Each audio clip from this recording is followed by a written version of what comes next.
దేవా శ్రీకృష్ణ, నీ మాట దాటరానిది, కానీ నా మనవి ఒకటున్నది. నేను పూర్వము బాణాసురుడితో ఒక ఒప్పందం చేసుకున్నాను. ఈ దేవతా గోవులు మానవ లోకంలో ఉండటం మంచిది కాదనే ఉద్దేశంతోనే నేను బాణాసురుణ్ణి బ్రతిమాలి ఈ గోవులను తెచ్చుకున్నాను. ఆ సందర్భంగా నా కంఠంలో ప్రాణాలుండగా ఈ గోవులను వేరే ఇంకెవ్వరికీ ఇవ్వను అని నేను బాణాసురుడికి దగ్గర సత్యప్రతిజ్ఞ చేసి ఉన్నాను ప్రభు. ప్రతిజ్ఞను చేసి తర్వాత దానిని మంగపరిచిన వారికి ఎటువంటి ఘోర నరకాలు వస్తాయో నీకు తెలియని విషయం కాదు. ఆ నరకాలను నేను భరించలేను. కనుక ఈ గోవులు కావాలని నువ్వు గట్టిగా అనుకుంటే నువ్వు నన్ను సమ్మరించి వాటిని తీసుకువెళ్ళిపో. నేను ఎదురు తిరగను. నన్ను రక్షించాలనుకుంటావో, గోవులే ముఖ్యమనుకుంటావో ఇక నీ దయ అన్నాడు వరుణుడు. ఈ మాటలు విన్న శ్రీకృష్ణుడు విశాలంగా నవ్వుతూ ఇలా అన్నాడు, వరుణదేవా, జలప్రభు, నువ్వు సత్యసంధుడువని నాకు తెలుసు.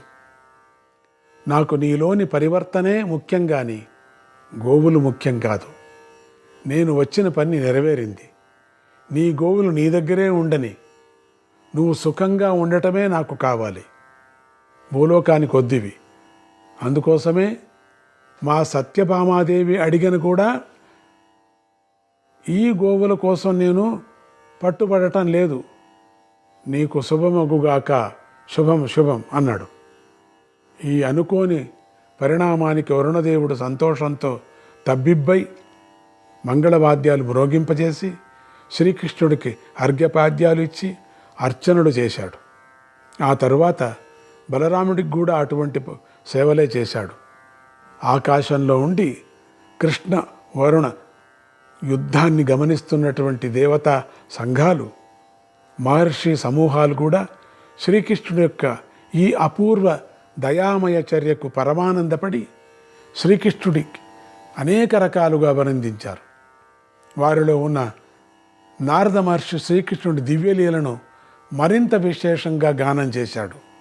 శ్రీకృష్ణుడు వారందరి పట్ల ప్రసన్నంగా మందహాసాలు చేస్తూ వరుణదేవుడి దగ్గర, దేవేంద్రుడి దగ్గర సెలవు తీసుకొని వెనుదిరిగి ద్వారకకు ప్రయాణమయ్యాడు. సెలవు పుచ్చుకున్న దేవతలు, నారదుడు వెనక్కు పోలేదు. అంటే వాళ్ళు కూడా శ్రీకృష్ణుడి వెంటే ద్వారకా నగరానికి వచ్చేశారు. ద్వారకా నగరం దగ్గర పడుతూ ఉండగా శ్రీకృష్ణుడు తన పాంచజన్య శంఖాన్ని గట్టిగా పూరించాడు. ఆ ధ్వనితో శ్రీకృష్ణుడు జయించి తిరిగి వస్తున్నాడని గ్రహించిన ద్వారకానగర పౌరులు పెద్ద ఎత్తున స్వాగత సన్నాహాలు చేసుకుంటూ, ఊరంతా అలంకరించుకుంటూ ఊరి వెలుపలకు వచ్చి శ్రీకృష్ణుడి కోసం ఎదురు చూడసాగారు. శ్రీకృష్ణుడు తన వెంట వస్తున్నటువంటి దేవతా సమూహాలతో సహా ఊరి వెలుపల ఉన్నట్టు ఉద్యానవనంలో ముందుగా దిగాడు. అక్కడ ఆయన గరుత్మంతుడి మీద నుంచి క్రిందికి దిగి ఊరిలోకి నడిచి ఊరేగింపుగా తన భవనానికి చేరాడు.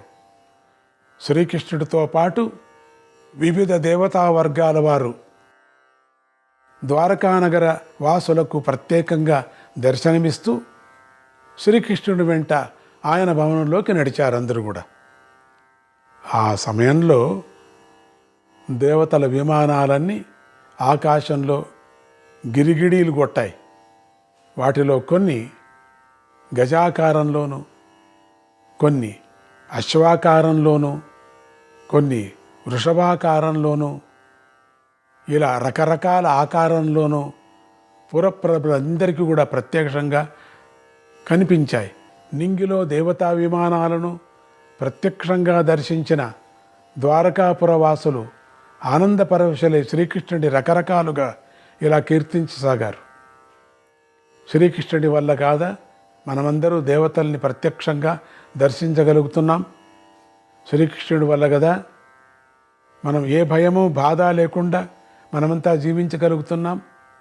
శ్రీకృష్ణుడి వల్ల కదా బాణాసురుడు అంతటి మహావీరుణ్ణి గెలవగలిగాడు అని ఈ విధంగా ఆ పౌరులు ఎవరికి తోచినట్లుగా వారు శ్రీకృష్ణుని గానం చేస్తూ శ్రీకృష్ణ బలరామాదులను పూజిస్తూ స్వాగతం పలికారు. శ్రీకృష్ణుడు వారందరినీ చిరునవ్వులతో పలకరిస్తూ తన భవనంలోకి ప్రవేశించాడు. ఆయనతో పాటు దేవతలు కూడా ప్రవేశించారు. అప్పుడు శ్రీకృష్ణుడు ప్రద్యుమ్నాదులైనటువంటి తన పుత్రులందరినీ పిలిచి, నాయనలారా, ఇదిగో ఈయన దేవేంద్రుడు, ఇదిగో వీరు రుద్రగణాలు, ఇదిగో వీరు వసుగణాలు, ఇదిగో వీరు అగ్నిదేవతాగణాలు, వీరందరికీ వరుస క్రమంలో నమస్కారాలు చేసుకోండి అని పేరు పేరున దేవతలందరినీ పరిచయం చేసి తన పుత్రవర్గం చేత వారందరికీ నమస్కారాలు పెట్టించాడు. ఇది చూసి ఊరిలోని పురప్రముఖులు కూడా గంధపుష్పాది పూజా ద్రవ్యాలను తెచ్చి అంతా దేవతలందరికీ ప్రత్యక్షంగా పూజలు చేసుకొని పరమానందంతో పొంగిపోయారు. అప్పుడు దేవేంద్రుడు శ్రీకృష్ణ బలరాముల దగ్గరకు వాళ్ళు మాత్రమే కాక మరికొందరు యాదవ ప్రముఖుల దగ్గరకు కూడా వెళ్ళి వారిని ప్రేమగా కౌగలించుకొని తలలు నిమిరి ఇలా అన్నాడు, నాయనలారా, మీరందరూ యదువంశంలో ఉత్తములు. మీ అందరికీ ఉత్తమోత్తముడు శ్రీకృష్ణుడు.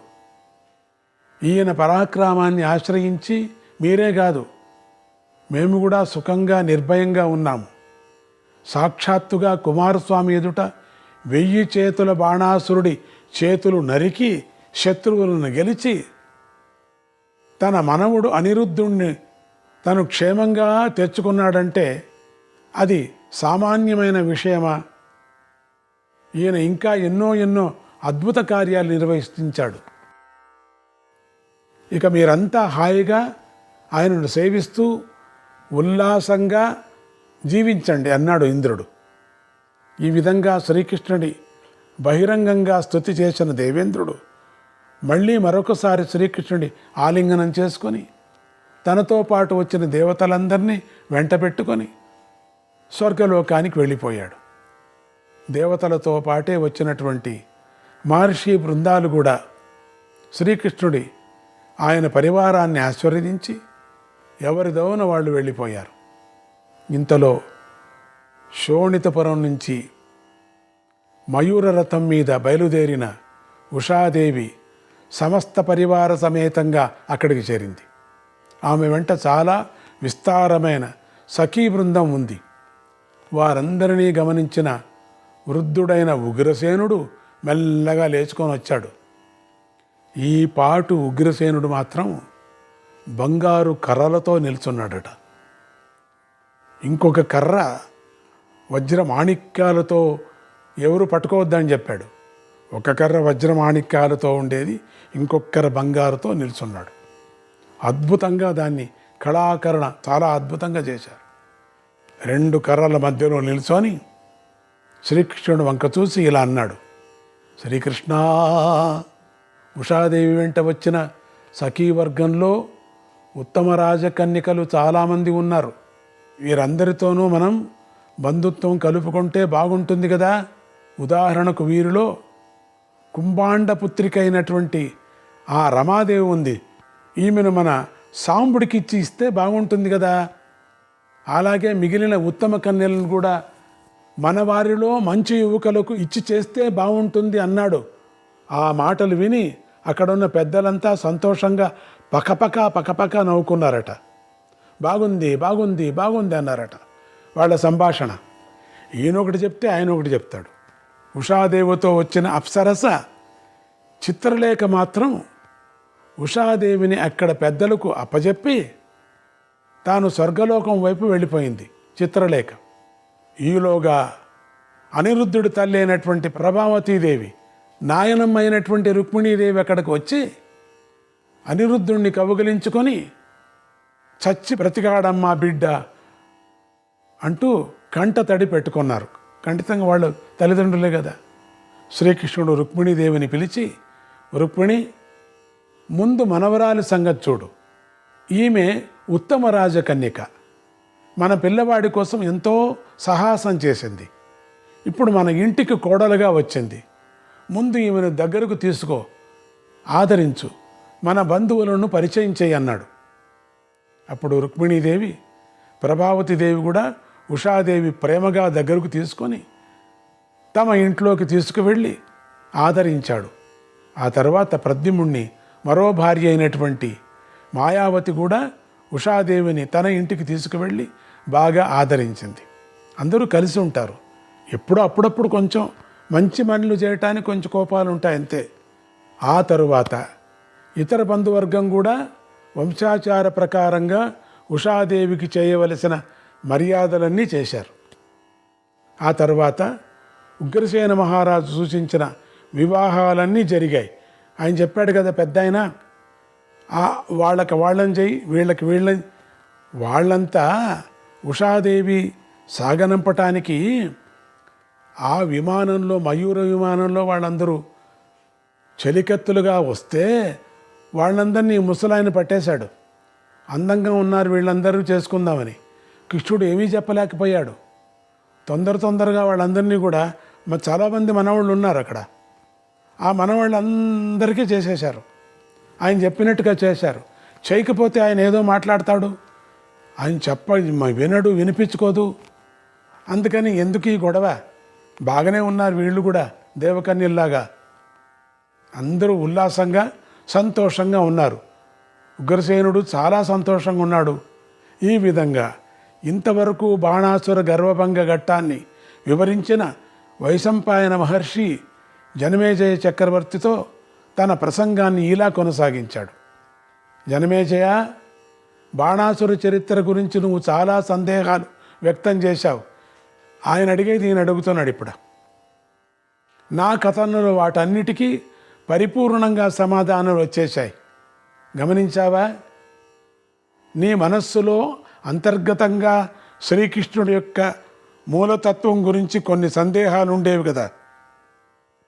అందుకే ఆ మహిమల గురించి అనేక ప్రశ్నలు నువ్వు అడిగి ఉన్నావు కదా. నీ మూల ప్రశ్నలకు మనస్సులో ఉంచుకొనే మహారాజ సభలో నారద మహర్షి వచ్చి చెప్పిన మహనీయోపాఖ్యానము అనే ఘట్టాన్ని నీకు వివరించి కూడా ఉన్నాను కదా. ఈనాటికి ఇదే కాదు, ఆనాటి రోజుల్లో చాలామందికి కూడా శ్రీకృష్ణుడు మహావిష్ణువు యొక్క అవతారం అవునా కాదా అనే సందేహం ఉండేది. వారందరి సందేహాలు తీర్చడం కోసమే నారద మహర్షి పిలవని పేరంటంగా ఆ రాజు సభలోకి దిగి వారందరికీ మహనీయోపాఖ్యానాన్ని సుందరంగా వివరించాడు. నారద మహర్షి చెప్పినట్లుగా ప్రపంచంలో నిజమైన ఆశ్చర్యకర వ్యక్తి ఎవరంటే శ్రీకృష్ణుడే. నిజమైన ధన్యుడు కూడా ఆయనే. ఆయన ఆశ్రయించిన వారిని ధన్యులుగా మార్చే మహనీయుడు కూడా ఆయనే. ప్రస్తుతం నేను చెప్పిన బాణాసుర ఘట్టం కూడా శ్రీకృష్ణుడి యొక్క మహనీయత్వాన్ని, ధన్యత్వాన్ని, ఆశ్చర్యకరత్వాన్ని బహుముఖాలుగా ప్రకటిస్తుంది.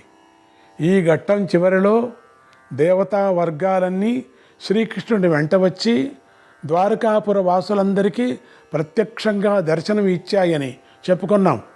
అసలైన ఆశ్చర్యం ఇది కాదు. ఆ దేవతా వర్గాల అన్నిటి రూపాల్లో ఉన్నది శ్రీకృష్ణుడే. తమాషి చూడండి, ఇక్కడ వాళ్ళందరూ శ్రీకృష్ణుడి రూపాలే. వారందరూ ఆయనకు రూపాంతరాలు మాత్రమే. దేవతల్లో ఇంద్రుడు శ్రీకృష్ణుడే, రుద్రులలో శంకరుడు శ్రీకృష్ణుడే, నాగులలో వాసుకి శ్రీకృష్ణుడే. ఇలా పేర్లు చెప్పడం కూడా వ్యర్థమే. సమస్తమైన చరాచర ప్రపంచమంతా కూడా ఆయన యొక్క రూపాంతరమే అని విషయాన్ని గ్రహించిన వాడే నిజమైన తత్వవేత్త. కనుక జనమేజయ, నువ్వు నీ మనస్సులో గల సందేహాలన్నీ తొలగించుకొని శ్రీకృష్ణ పరమాత్మను ఆ విధంగా భావించు అని చెప్తూ వచ్చాడు. జనమేజయ, ఇక్కడతో నీకు వినిపిస్తున్న హరివంశ పురాణంలో విష్ణు పర్వం ముగిసింది. ఈ విష్ణు పర్వాన్ని మనస్సులో ధారణ చేసిన వారికి వంశప్రతిష్ఠ పెరుగుతుంది. ఇందులో బాణాసుర చరిత్రను పరిపూర్ణంగా భావన చేసిన వారికి మనస్సు ధర్మం నుంచి తొలగిపోదు. ఈ పర్వంలో చెప్పిన శ్రీకృష్ణలీల విశేషాలను, శ్రీకృష్ణ మహిమ విశేషాలను రోజూ తెల్లవారుజామున నిద్రలేచి మనస్సులో ధారణ చేసేవారికి సర్వ పాపాలు తొలగి విష్ణులోకము లభిస్తుంది. వారికి ఈ లోకంలో కానీ స్వర్గలోకంలో కానీ కోరిన వస్తువు దొరకకపోవటం ఉండదు. ఈ విష్ణు పర్వ పారాయణం వల్ల సంపూర్ణ వేద పారాయణ ఫలితం లభిస్తుంది. వీరులకు విజయం లభిస్తుంది. వ్యాపారులకు ఐశ్వర్యం లభిస్తుంది. మనస్సులో కోరిన కోరికలన్నీ తీరుతాయి. దీర్ఘాయుష్యం లభిస్తుంది. ఈ విధంగా జనమేజయ వైశంపాయన సంవాదాన్ని శౌనక మహర్షి యొక్క యజ్ఞ సమయంలో శౌనకాదులకు వినిపిస్తున్న రోమహర్షణ పుత్రుడైనటువంటి ఉగ్రశ్రవసుడు ఆనాటి తన ప్రసంగాన్ని ముగింపుకు తెస్తూ, ఓ ఉత్తమ యాజ్ఞికులారా, యదువంశ శాఖల గురించి మీకు అడిగిన విశేషాలన్నీ కొన్ని చోట్ల సంగ్రహంగాను కొన్ని చోట్ల విస్తారంగాను మీకు వినిపించేశాను. ఇంకా ఏమి చెప్పమంటారు అని అన్నాడు. హరివంశము విష్ణు పర్వము ఇక్కడికి సమాప్తమవుతున్నది. నారాయణ నారాయణ, హరే కృష్ణ, శ్రీ హరే నారాయణ, హరే కృష్ణ. భవిష్య పర్వం శౌనకాది మహర్షుల యొక్క సత్రయాగ సందర్భంలో సూతపుత్రుడైనటువంటి ఉగ్రశ్రవసుడి ద్వారా హరివంశ కథా విశేషాలను వింటున్న శౌనక మహర్షి ఒక కొత్త ప్రశ్న వేశాడు. లోమహర్షణ పుత్ర, నువ్వింతవరకు యదువంశ శాఖల యొక్క ఏ శాఖల యొక్క చరిత్ర అంతా చెప్పావు. శ్రీకృష్ణ భగవానుడి యొక్క మహిమలను విస్తారంగా వర్ణించావు. అయితే ఈ కథలనే వైశంపాయన మహర్షి ద్వారా వింటున్నవాడు పాండవ వంశోద్భవుడైనటువంటి జనమేజయుడు అని నువ్వు చెప్పావు. మరి ఈ జనమేజయుడి వంశం ఏమిటి? ఇతడు పాండవ వంశానికి మిగిలిన ఏకైక వారసుడు కదా. ఇతడి తరువాత మహానుభావులైనటువంటి పాండవుల వంశం ఎలా కొనసాగింది? ఈ విషయాలు వినాలని నాకు ఎంతో కుతూహలంగా ఉంది. దయచేసి వివరించు అని అడిగాడు. సూతపుత్రుడు తన కథనాన్ని ఇలా కొనసాగించాడు. శౌనక మహర్షి, జనమేజయ వైశంపాయనుల సంభాషణ ఇంకా కొంత చెప్పవలసి ఉంది. అయినా నువ్వు అడిగావు కనుక ముందు పాండవ వంశ చరిత్రను చెబుతాను విను. పాండవ పుత్రులలో తక్కిన వారి సంతానం అంతా మహాభారత యుద్ధంలోనే అంతమైపోగా అర్జునుడి పౌత్రుడు అభిమన్యుడి పుత్రుడు అయినటువంటి పరీక్షిత్తు ఒక్కడే శ్రీకృష్ణ భగవానుడి దయ వల్ల బ్రతికి బట్ట కట్టాడని నీకు తెలుసు కదా. ఆ పరీక్షిత్తుకు పుత్రుడే మన కథాశ్రోత అయినటువంటి జనమేజయుడు. ఇతడి భార్య పేరు వపుష్టమ. ఈమె కాశీరాజు పుత్రిక. ఈ దంపతులకు 2 పుత్రులు, చంద్రపీడుడు, సూర్యపీడుడు అని. వీరిలో 2వ వాడైనటువంటి సూర్యపీడుడు మొదటి నుంచి మోక్ష ధర్మాసక్తుడుగా ఉండి విరాగిగా ఉండిపోయాడు, మొదటివాడు. ఇక జనమేజయుడి తర్వాత ఇతడి పెద్ద పుత్రుడైనటువంటి చంద్రపీడుడు రాజుడయ్యాడు. ఇతడికి 100 మంది మానసపుత్రులు, అందరూ మహావీరులే. నారాయణ నారాయణ, హరే కృష్ణ.